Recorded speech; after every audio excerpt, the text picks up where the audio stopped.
Bonjour, je suis Mister Emma et vous regardez Archi-Urbain, l'émission qui vous parle d'architecture et d'urbanisme.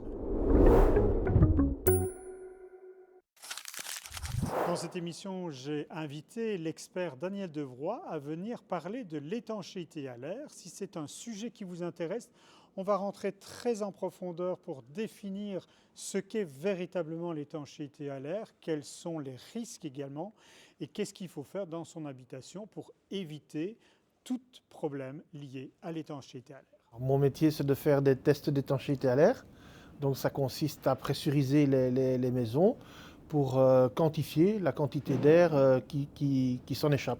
Un petit peu comme tester une chambre à air. Plus la maison est étanche à l'air, plus elle est performante, puisque finalement, avoir une maison qui n'est pas étanche à l'air, c'est un petit peu se chauffer avec une fenêtre ouverte. D'une certaine façon, c'est une métaphore, une image que je donne souvent.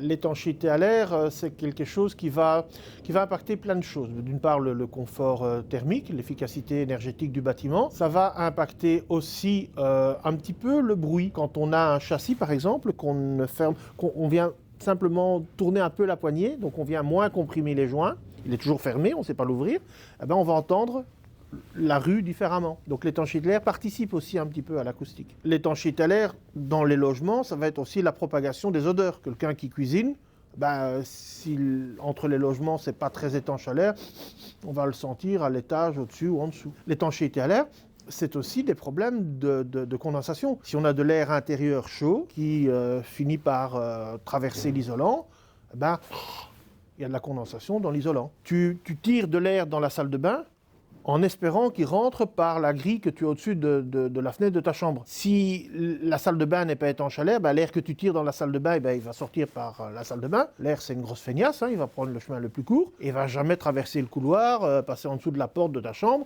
et ventiler ta chambre. Donc tu as une grille qui est dimensionnée pour avoir une pénétration d'air qui n'existe pas, puisque la maison n'est pas étanche à l'air. Si tu as de l'air qui vient de l'extérieur par l'intérieur, parce que l'étanchéité à l'air, c'est de l'air qui peut sortir de ta maison, mais c'est aussi des défauts qui peuvent rentrer. Mais si tu as de l'air qui rentre dans ta maison et qui traverse l'isolant, par exemple de la laine de verre, on va dire un truc comme ça, il va se charger en particules d'isolant et donc salir, on va le dire comme ça, en microparticules l'air que tu vas respirer, mais pas de problème, comme tu ne le vois pas, ça n'existe pas. L'étanchéité à l'air, ça s'anticipe, ça se réfléchit.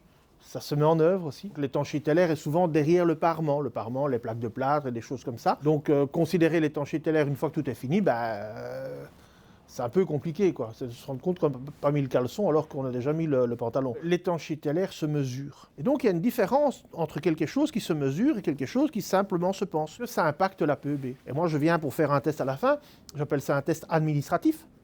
Puisque j'arrive à la fin, tout est fini, les dés sont jetés, quoi. Comme c'est derrière le parement, on ne revient plus dessus. Là, on mesure le bâtiment tel qu'il est. Quelque chose qui se mesure induit une réflexion de résultats et pas de moyens. Je m'en fous qu'on t'ait mis des membranes avec des belles fiches techniques.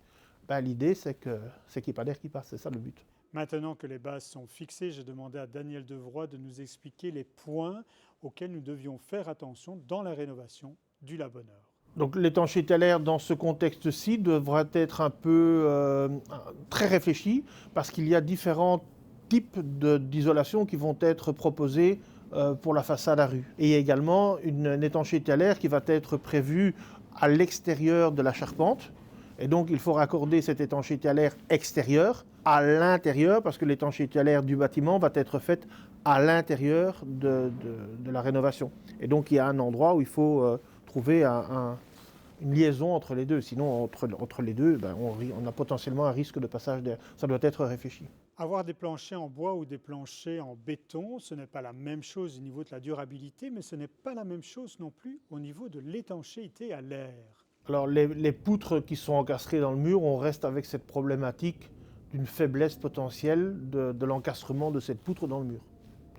Le poutrin claveau n'a pas ça. Le poutrin claveau, c'est de la maçonnerie, donc l'air ne va pas passer à travers du cimentage ou des matières beaucoup plus fermées. Donc le poutrin claveau, si on prend que le tout petit point d'étanchéité à l'air, sera un avantage. Il y a d'autres avantages, l'acoustique, etc., la stabilité. Voilà, il faut réfléchir au projet global. Mais quand je dis qu'il faut réfléchir au projet global, je le prends aussi dans l'autre sens. C'est qu'en général, les gens réfléchissent à tout, sauf à l'étanchéité à l'air. Ici, on parle de l'étanchéité à l'air, hein. Lors de cette interview, on parle de l'étanchéité à l'air, mais en général, c'est le parent pauvre, enfin pas toujours, mais c'est souvent le truc négligé, surtout en rénovation, parce que les gens n'ont pas cette conscience-là. Quand ce sont des constructions neuves avec des exigences, machin, tout ça, oui, mais quand c'est monsieur, madame, tout le monde qui va un peu mettre la main à la pâte pour rénover son bien, eh ben, il ne va pas forcément penser à l'étanchéité à l'air. Et donc là, ça devient le parent pauvre. À la place d'avoir des planchers faits avec un gîtage en bois, et si on faisait ces planchers avec ce que l'on appelle des poutres inclavots, c'est-à-dire des poutres en béton, et puis après, donc ça c'est les poutrins, et puis les claveaux sont avant en béton. Aujourd'hui, on peut les avoir dans différentes matières, mais donc on a du béton qui rentre dans les façades. Est-ce que ça change? En mettant les poutrins claveaux, on remet contre le mur qui est froid, puisqu'on va l'isoler par l'intérieur, contre le mur qui est froid, une masse lourde, la structure en béton.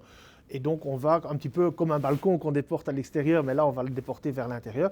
On a, si on ne réfléchit pas bien au problème, on a là une propagation de la température de la brique vers l'intérieur. Donc il faut avoir une réflexion par rapport à ça. Dans une maison traditionnelle, si on a une rénovation très lourde, on peut isoler par l'intérieur, donc passer devant toutes les poutres en bois, qui sont quand même un moins bon conducteur que du béton, passer devant toutes les poutres en bois et mettre l'isolation comme ça, voilà.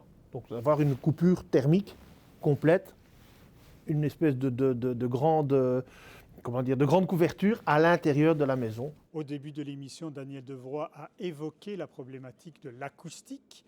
On va y rentrer un peu plus en profondeur maintenant. C'est quoi les problèmes liés à l'acoustique? Quels sont les différents problèmes que l'on peut trouver dans une habitation? Alors on va faire une grande séparation entre les planchers qui sont les planchers flexibles, parce que ce sont des poutres en bois. Hein, on appelle ça les solives, on parlait de poutres en bois. Les poutres en bois, quand on marche sur les poutres en bois, on sent vraiment le plancher qui descend, qui vibre. Et donc ça induit des bruits dans les basses fréquences, des espèces de boum, boum, boum, boum, boum, qui sont très, très dérangeants pour la plupart des gens.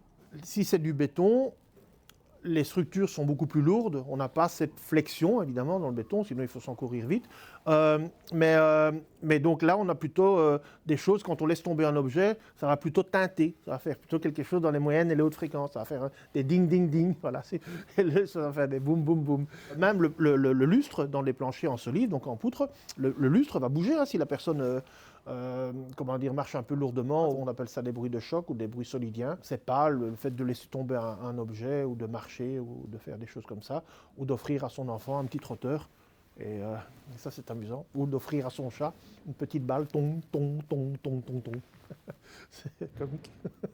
Donc les bruits aériens, c'est de mettre en vibration l'air directement par les cordes vocales, par des différentes choses. C'est de mettre en vibration l'air. Cet air en vibration heurte les parois et remet ces parois en vibration. Le bruit solidien, donc aérien solidien, le bruit solidien, c'est de directement mettre en vibration la paroi, en marchant dessus, en laissant tomber quelque chose. La manière dont cette énergie se propage est terriblement différente. Quand je donne des formations, je parle souvent comme ça. Je dis, il y a quelqu'un qui est en train de forer une étagère au -1 hein, dans sa cave.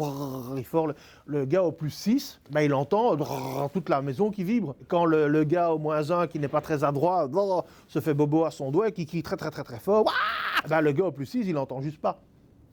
Bruit aérien, bruit solidien. L'émission est pratiquement terminée, il me reste 2 minutes pour vous montrer une petite vidéo que j'ai réalisée sur la rénovation du siège de la banque ING, un bâtiment emblématique à Bruxelles que l'on appelle le Marnix. Alors le Marnix a été constitué par un architecte américain qui s'appelle Gordon Bunshaft et qui a fait ça en 1964. C'était le bâtiment que l'on trouve devant l'avenue du Trône. Il a été agrandi dans le H que l'on connaît aujourd'hui en 1992 et vient de faire une rénovation profonde par le bureau d'architecture bruxellois A2M. J'ai juste 2 minutes pour vous montrer, pour vous teaser un peu cette rénovation faite par le bureau A2M. Je suis en train de réaliser un reportage beaucoup plus important sur cette rénovation que je vous montrerai dans une prochaine émission d'Archi Urbain.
Voilà, ce sera tout pour cette émission. On se retrouve très rapidement dans un nouvel épisode d'Archi Urbain. D'ici là, je vous souhaite une très bonne semaine. N'oubliez pas que vous pouvez voir et revoir toutes les émissions d'Archi Urbain sur le site archiurbain.be, mais également suivre l'actualité sur notre compte Instagram.